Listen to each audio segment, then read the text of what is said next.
vamos a ver la segunda parte del contexto filosófico de Platón, la que hemos llamado giro antropológico, sofistas y Sócrates, y que viene después del llamado nacimiento de la filosofía, el paso de Plutarco.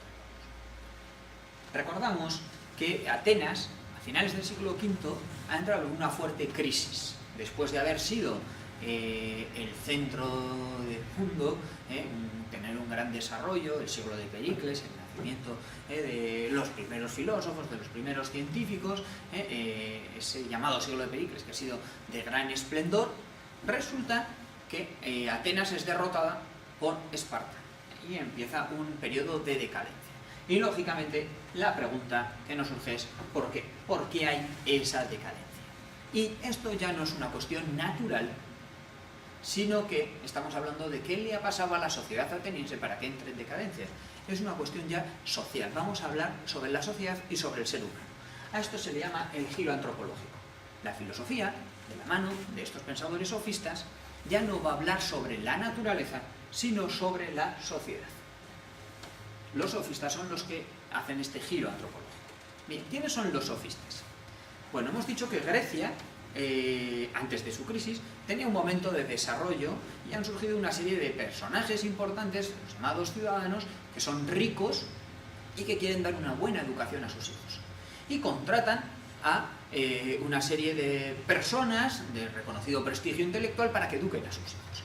Entonces, traen de todo el mundo griego a los mejores, a los más sabios, para que eduquen a sus hijos. Sofista significa sabio. Es decir, son personas que son sabias y que son contratadas por los ricos para que eduquen a sus hijos. ¿En qué consistía esta educación? Pues era una educación particular, claro, a los hijos de los ricos de parte de los más sabios. Vale, ¿qué opinan los sofistas de esta crisis que se da en Atenas? Bueno, lo primero que hacen los sofistas es separar la physis del nomos. Recordamos que para los presocráticos todo era physis, todo es natural, todo es physis. Por lo tanto, las leyes, también las leyes naturales, por supuesto, pero también las leyes sociales, las leyes que podía tener una sociedad. Y los sofistas no están de acuerdo con esto. Sí que aceptan que las leyes naturales, las leyes que rigen en la naturaleza, son eso, naturales, aunque están bastante desengañados de ese estudio de las leyes naturales, porque como discípulos de los presocráticos han visto un montón de teorías y ninguna de ellas ha dado con una respuesta única y aceptada por todos. Y además no ha evitado todo este desarrollo de la ciencia, no ha evitado la crisis de Atenas. Por lo tanto, los sofistas podemos decir que son escépticos frente al estudio de las leyes naturales.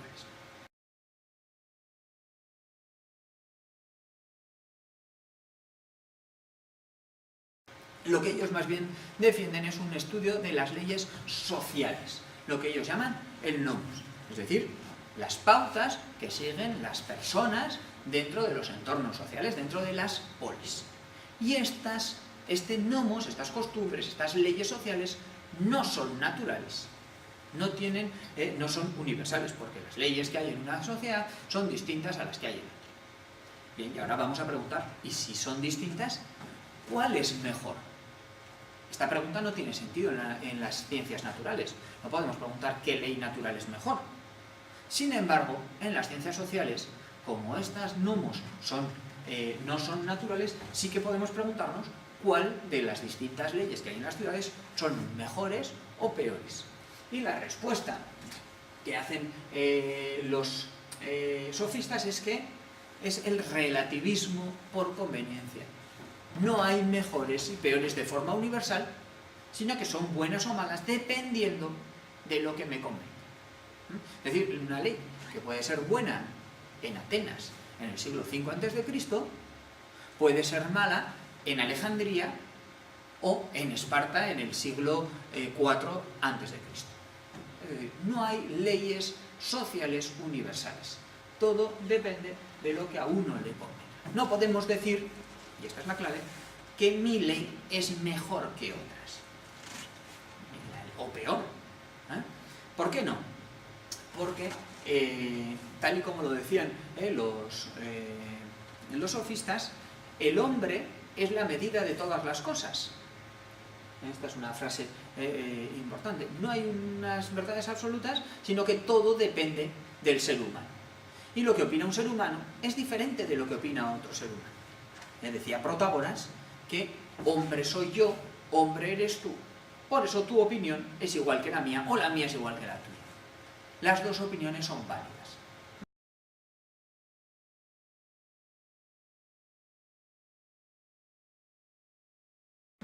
Este es el relativismo por conveniencia. No hay universal de bien, no hay universal de justicia, no hay una ley universalmente buena.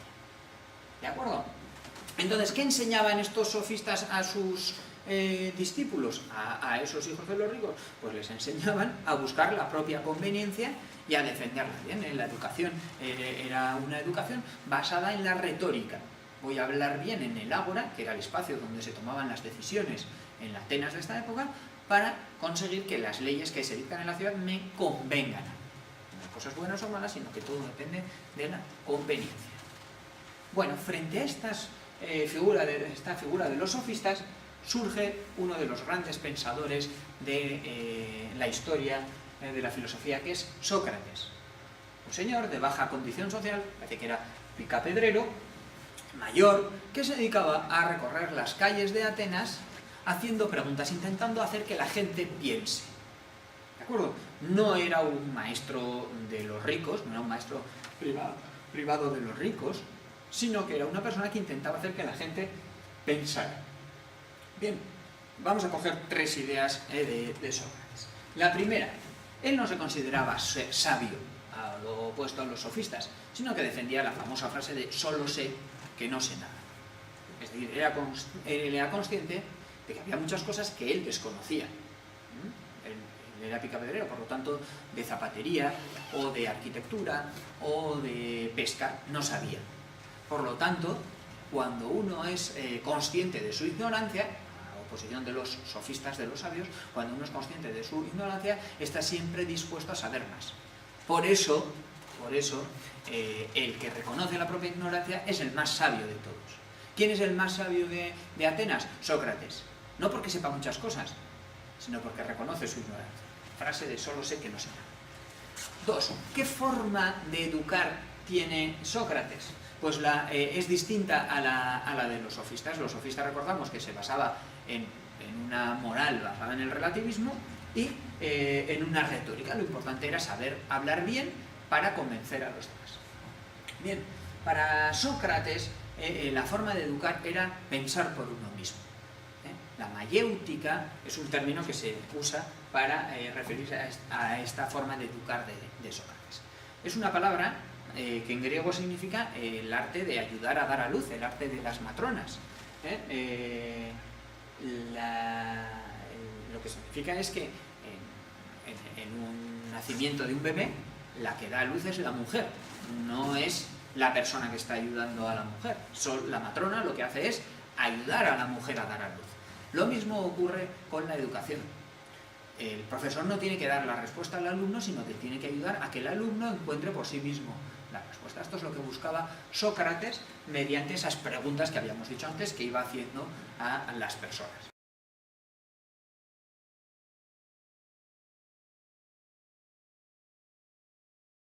Esta forma de educar tiene mucho éxito, generalmente en el caso de Sócrates, entre la gente joven. Tiene un montón de seguidores jóvenes, entre ellos, por cierto, Platón.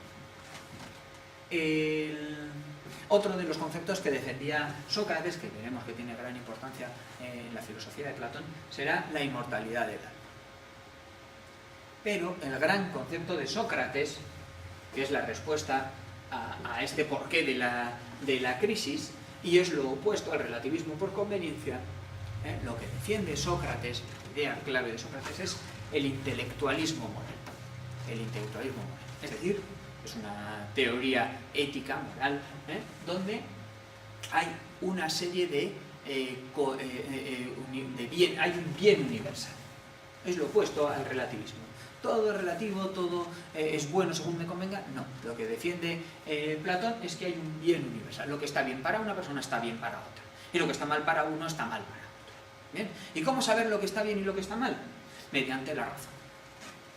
hay cuestiones que racionalmente podemos demostrar que están bien y racionalmente podemos demostrar que están mal.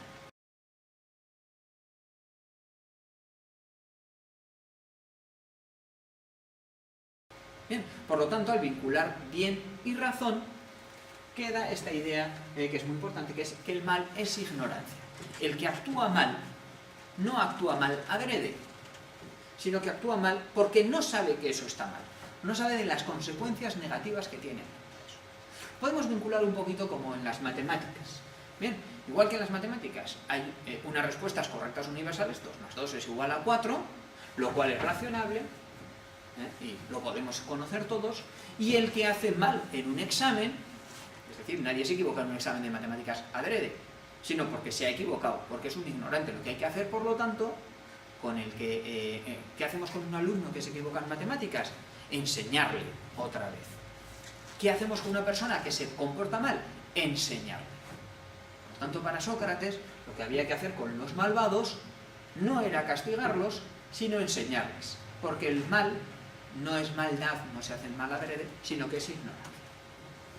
Y una última consecuencia es esta idea de que es peor cometer una injusticia que padecerla. Como hay cosas que están mal, objetivamente y universalmente, eso hace que no las podamos cometer tampoco nosotros. Es lo opuesto al ojo por ojo y diente por diente. No podemos, si alguien nos ha sacado un ojo, no podemos sacarle también el ojo, porque estaríamos haciendo el mismo mal por el cual estamos castigando. Por lo tanto, si sacar un ojo está mal, no le podemos sacar el ojo a la otra persona. ¿Qué tendremos que hacer con la otra persona? Enseñarle que sacar el ojo está mal. Bien, si alguien mata, no le podemos matar para castigarle, porque estamos cometiendo la misma injusticia por la cual le estamos castigando, con lo cual caemos en una contradicción.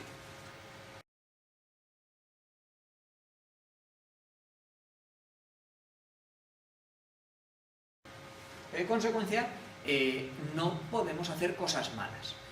El que hace cosas malas es malo, malvado. El que padece cosas malas es una víctima. Por lo tanto, es peor cometer actos injustos que recibirlos. ¿Recibirlos está mal? ¿Padecer una injusticia está mal? Sí, pero es peor cometerlo, porque ya sí que depende de ti. Bien, con lo cual, la doctrina moral de Sócrates, como vemos, es la opuesta a la de los sofistas. En el entorno de Atenas se da una discusión entre los sofistas, que son estos sabios, poderosos, frente a este picapedrero que se llega a las calles a pues casi tocando las narices. Sócrates decía, Atenas es un caballo potente pero vago, y yo soy un tábano que lo pincha para que reaccione. Bien, por eso entendemos mejor en ese contexto el proceso y la muerte de Sócrates. Los sofistas no les gusta la manera de actuar de Sócrates, le tienden una trampa, le acusan de impiedad y de corromper a los jóvenes porque les enseñaba a pensar y no cosas de los dioses, sino de algo racional, y entonces se le hace un juicio a Sócrates donde es condenado a muerte. Sócrates acepta, bueno, pues si es lo que decide la sociedad, lo aceptaré, no estoy de acuerdo, pero si es lo que se decide, yo he dicho, Sócrates, siendo consecuente consigo mismo, ha dicho que las normas hay que cumplirlas siempre, aunque no nos gusten. Y entonces los sofistas se dieron cuenta de que se habían pasado con Sócrates, que no era tampoco cuestión de condenarlo, le invitan a salir de la cárcel, a huir de la ciudad, y Sócrates dice que no, que él no va a huir de la ciudad. Lo que hay que hacer es cambiar las leyes, que cambien, que no hay que matar a Sócrates.